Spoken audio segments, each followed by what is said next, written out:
আমাদের প্রিয় ময়মনসিংহ। স্বাগত। সম্মেলনের শুরুতে সকাল বেলায় ঘাসের আগায় শিশির সত্যি শরতের মাধুরী ঘরে উচ্ছ্বসিত প্রকৃতিতে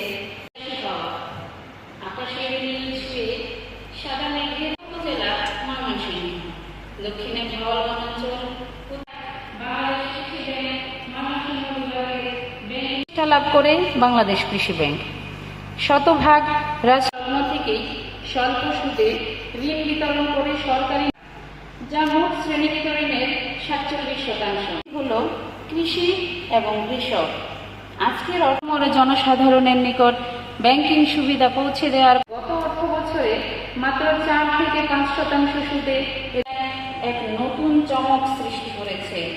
চলতি খাদ্য নিরাপত্তা এবং কৃষকদের আর্থিক সহায়তায় বাংলাদেশ কৃষি ব্যাংক গুরুত্বপূর্ণ ভূমিকা পালন করে আসছে এবং আমাদের গত 2024 সালে যদি আমরা শুধুমাত্র কৃষি ঋণ বিতরণের কথা সামগ্রিকভাবে দেখি, যে কৃষি ঋণ বিতরণে আমাদের কৃষি ব্যাংক 8,900 কোটি টাকা আনুমানিক এরকম ঋণ বিতরণ করেছে, যেখানে 2025 সালে জুন 2025-এ সেটা বৃদ্ধি পেয়েছে 9,100 কোটি টাকায়। আর ইতিমধ্যে আমরা সেপ্টেম্বর মাসে 1,756 কোটি টাকা ঋণ বিতরণ করেছি।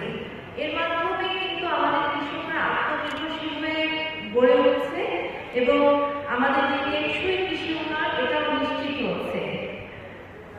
কৃষি হচ্ছে আমাদের শস্য, মৎস্য, প্রাণী সম্পদ এই খাতগুলো নিয়ে আমরা যে কৃষি ব্যাংক আমরা ঋণ বিতরণ করে থাকি।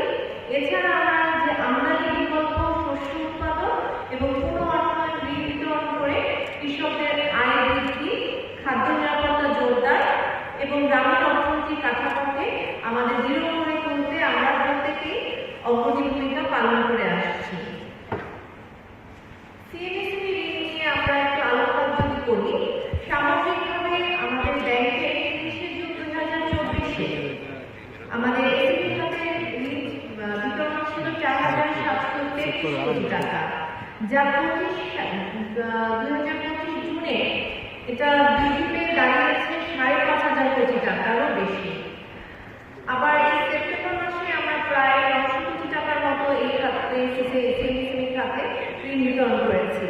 এটা কিন্তু আমাদের ব্যাংকের যে আমাদের সামগ্রিক ধারাবাহিক প্রচেষ্টা এবং আমাদের যে ঋণ বিতরণের গতিশীলতা এটাকে প্রতিফলিত করে।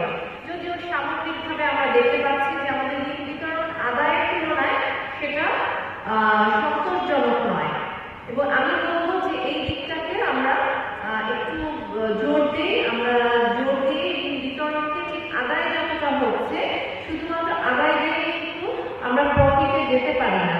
সেটার জন্য আমাদেরকে ইনভেস্ট করতে হবে এবং বড় সিলেকশনটাকেও সঠিক হতে হবে। আমাদের যে নীতিমালা আছে সেই নীতিমালাকে যথাযথভাবে পরিপালন করতে হবে, অনুসরণ করতে হবে। আমাদের ফিল্ডে যে মহোদয় এবং যারাই ফিল্ডে কাজ করতেছেন, আমি তো আপনাদের আগে অনুষ্ঠিত যেহেতু পরিচালন এবং আদায় দুটো কাজের মাঝেই হয়, আমি সেটার সাথে জড়িত। আমি আপনাদের একজন প্রধান কাজের মূল অংশটা আমি বলবো যে আমি মাঠের অংশটুকু দেখি, আর প্রধান কাজের মূল অংশটা দেখেন আমাদের ডিএমডি বন্দ্যোপাধ্যায় সাহেব এবং আমাদের এমপি মহোদয়। আমরা সত্যিতে দেখে যে আমাদের যে মহোদয় বলে গেলেন আমরা কাজ ভাগ করে নিয়েছি।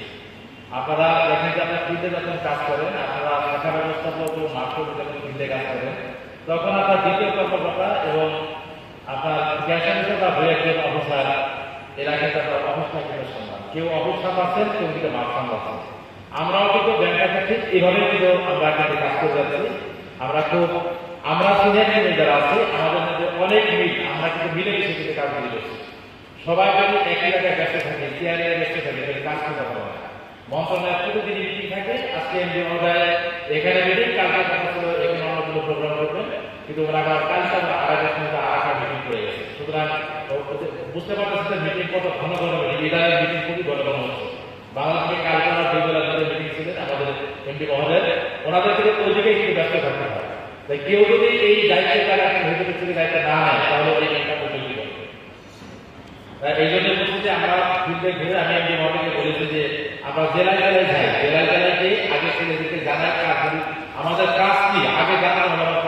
এবং কাজটা কিভাবে করবো।